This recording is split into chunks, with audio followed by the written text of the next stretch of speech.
নমস্কার, আপনারা দেখছেন চ্যানেল এবিসি। আমি বিজয় আর প্রত্যেক দিনকার মতো আপনাদের সামনে উপস্থিত হয়ে গেছি। আজ আমি আপনাদের সঙ্গে আলোচনা করব নবরাত্রির ষষ্ঠ দিনে কোন দেবীর উপাসনা করবেন সেই সম্পর্কে।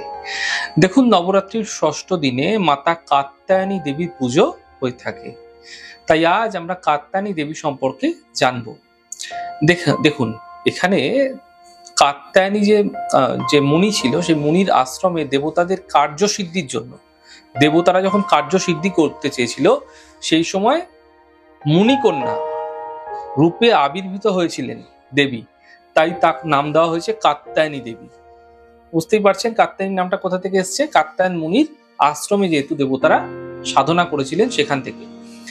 মধু কৈটব নামক দৈত্যের হাত থেকে পরিত্রাণের জন্য দেবী দুর্গার পুজো করেছিল ব্রহ্মা, এবং ত্রিপুরাসুরকে নিধনের জন্য ত্রিপুরারী শিব মহামায়া দুর্গার আরাধনা করেছিলেন। মহামুনি দুর্বাসার অভিশাপে দেবরাজ ইন্দ্র সকল ঐশ্বর্য একবার হারিয়ে ফেলেছিলেন। তখন ইন্দ্র যেই ঐশ্বর্য হারিয়ে ফেলেছিল, সেই ঐশ্বর্য লাভের জন্য ভগবতীর আরাধনা করেছিলেন। এই ভাগবতে রয়েছে, দ্রাপরে গোপীরা যখন শ্রীকৃষ্ণকে লাভ করতে চাইছে, তখন দেবী দুর্গাকে কাত্যায়নী রূপে ষষ্ঠী তিথিতে পুজো করেছিলেন।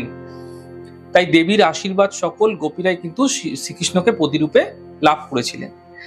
দেবীর বর্ণনা যদি দেখা যায়, তাহলে দেখা যাবে দেবী হচ্ছে মণিময় কুন্তল শোভিতা এবং ভাবপূর্ণ নেত্র বিশিষ্ট। তিনি বাঘের ওপর বসে থাকেন। তার অষ্টভুজ অর্থাৎ 8টা ভুজা রয়েছে, 8টা হাত রয়েছে। শঙ্খ, চক্র, অসি, ষষ্ঠী, বাণ, ধনু, শূল ও তর্জনী ধারণ করে আছেন তিনি সকল হাতে। মস্তকে তার চন্দ্র বিরাজমান। এখানে দেবী কন্যা রূপা, তাই তিনি অতি স্নিগ্ধা অর্থাৎ কন্যার মতো তার অবস্থান। পুজোর যে ফল, অর্থাৎ যদি আপনারা কাত্যায়নী দেবীকে পুজো করছেন, উপাসনা করছেন, তাহলে এর ফল কিন্তু ব্রজের গোপীগণ কাত্যায়নী যেমন কাত্যায়নী ব্রত পালন করেছিলেন, শ্রীকৃষ্ণকে লাভ করেছিলেন, তাই মেয়েরা উপযুক্ত স্বামীর লাভের জন্য, যাদের বিবাহ হয়নি বিশেষ করে, তারা উপযুক্ত স্বামী লাভের জন্য কিন্তু মায়েরা কন্যাকে সৎপাত্রে দান করার জন্য করতে পারেন। যাদের কন্যা সন্তান রয়েছে, তারাও কিন্তু কাত্যায়নী দেবীর পুজো করতে পারেন। এতে ভালো হবে আপনাদের। দেখুন, আধ্যাত্মিক দৃষ্টিতে ব্রজের যে গোপীরা ছিল, সেখানে শ্রীকৃষ্ণকে লাভের অর্থ হলো ধর্ম, অর্থ এবং কাম মোক্ষ, চতুর্বর্গ ফল লাভ করা। এটা ধর্মশাস্ত্র বলছে। তাই ভক্তরা যদি আপনারা শুক্লা ষষ্ঠী পক্ষে এই নবরাত্রি চলাকালীন ষষ্ঠী তিথিযুক্ত দিনে কাত্যায়নী মাতার পুজো করছেন, তাহলে ধর্ম, অর্থ, কাম, মোক্ষ যার যা প্রয়োজন তার লাভের চেষ্টা করতে পারেন খুব সহজেই। তাহলে আজকে আলোচনা করলাম দেবী কাত্যায়নী সম্পর্কে।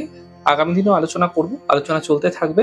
আপনাদের শারদীয়া এই সময়কাল অত্যন্ত ভালো কাটুক। অনেক অনেক শুভেচ্ছা থাকলো, অভিনন্দন থাকলো। আপনারা অনেক ভালো করে পুজোটা কাটান। আমাদের এই ছোট ছোট এপিসোডগুলো যদি আপনাদের ভালো লেগে থাকে না, সেক্ষেত্রে লাইক করতে, কমেন্ট করতে, সাবস্ক্রাইব এবং শেয়ার করতে বন্ধুদের সঙ্গে ভুলবেন না। অনেক ভালো থাকুন, সুন্দর থাকুন, সুস্থ থাকুন। আগামী পর্বে দেখা হবে।